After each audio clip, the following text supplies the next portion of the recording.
Distinguished speakers, guests, and colleagues, ladies and gentlemen, good morning.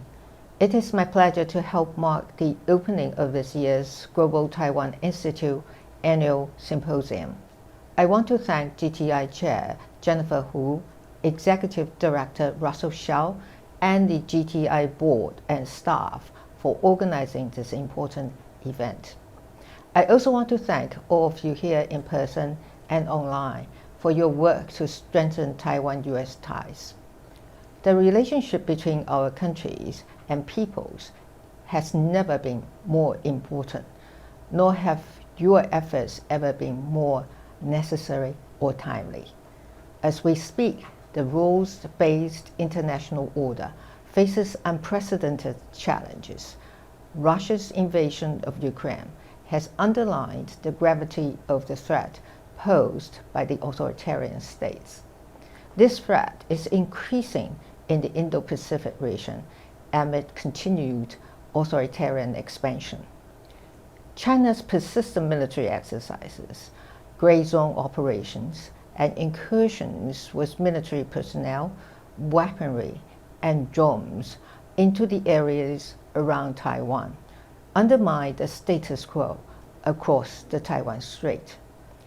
These irresponsible actions encroach on Taiwan's sovereignty and threatens peace and stability in the Indo-Pacific region.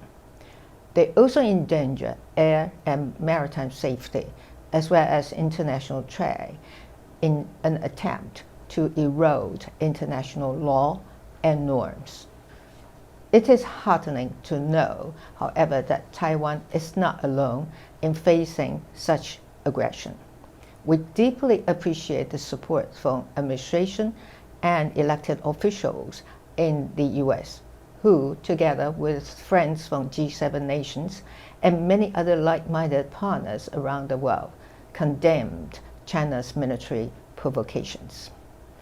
I also want to take this opportunity to thank the Biden administration and members of Congress from both sides of the aisle for upholding the US commitment to Taiwan's security under the Taiwan Relations Act and the 6 assurances. Over the past year, Taiwan welcomed a number of important US military arms sales designed to help us address and deter aggression. But we will not depend on others to come to our own defense. That is why I want to reiterate that Taiwan is fully committed to protecting our security and maintaining our democratic way of life. We're also working to adapt our defense strategy to the changing threats we face. To this end, we have substantially increased our defense spending, including on asymmetric warfare capability, weapons upgrades, and domestic vessel production. And earlier this year, we established the All-Out Defense Mobilization Agency to enhance coordination of our reserve training and civil defense. In addition, with about 30 million cyber attacks launched against our government every month, Taiwan is investing in cybersecurity infrastructure and harnessing our newly established Ministry of Digital Affairs to help counter disinformation and hybrid warfare. We know from history and current events that threats against any one country or region translate directly and indirectly to increasing threats against its neighbors. This is why global solidarity is key to countering authoritarian expansion, safeguarding democracy, and addressing shared challenges. Taiwan is a reliable partner and a responsible stakeholder in the rules-based international order, and we always stand ready to lend a hand to friends in need. At the outbreak of COVID-19, Taiwan ramped up our mask production, donating over 10 million face masks to the US alone.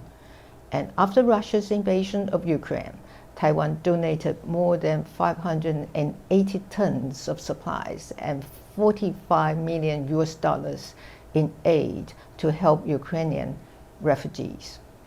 But this spirit of solidarity is hampered by the exclusion of Taiwan in the UN system. Taiwanese experts, journalists, and students are denied access to UN meetings, including last month's General Assembly. Despite Taiwan's unique success in containing COVID-19, it is still difficult for Taiwan to coordinate with the World Health Organization on pandemic prevention. And even though Taiwan is a hub of international air travel, we are prevented from engaging with the International Civil Aviation Organization on international aviation safety efforts. Without the chance to participate in these and other specialized agencies of the UN, Taiwan cannot share our expertise on pressing global issues. UN Resolution 2758 is often invoked to justify Taiwan's exclusion, even though this resolution makes no mention of Taiwan.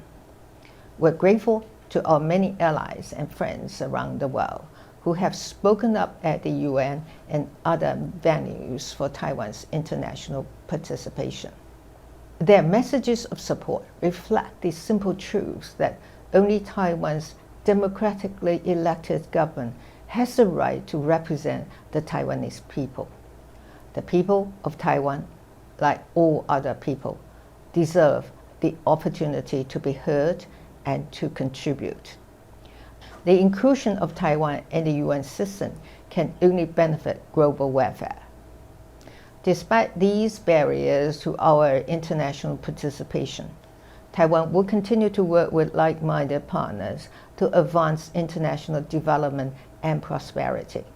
Especially since the pandemic and Russia's invasion of Ukraine exposed critical bottlenecks in global trade, Taiwan has stepped up cooperation with the US and other like-minded countries to ensure the security of key global supply chains.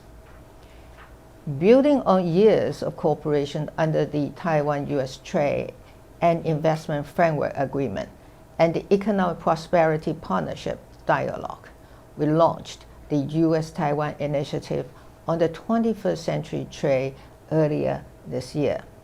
This initiative is a major step forward for our bilateral economic ties and paves the way for greater economic resilience amid a changing global landscape. Taiwan and the US are also actively cooperating in sectors of strategic interest. Taiwanese semiconductor firms are investing billions of US dollars to build plants in the US. These projects are expected to create thousands of jobs and enhance the resilience of our supply chains for key strategic resources. With Taiwan set to open its borders to travelers next week, I look forward to more frequent exchanges with our partners in the US and around the world.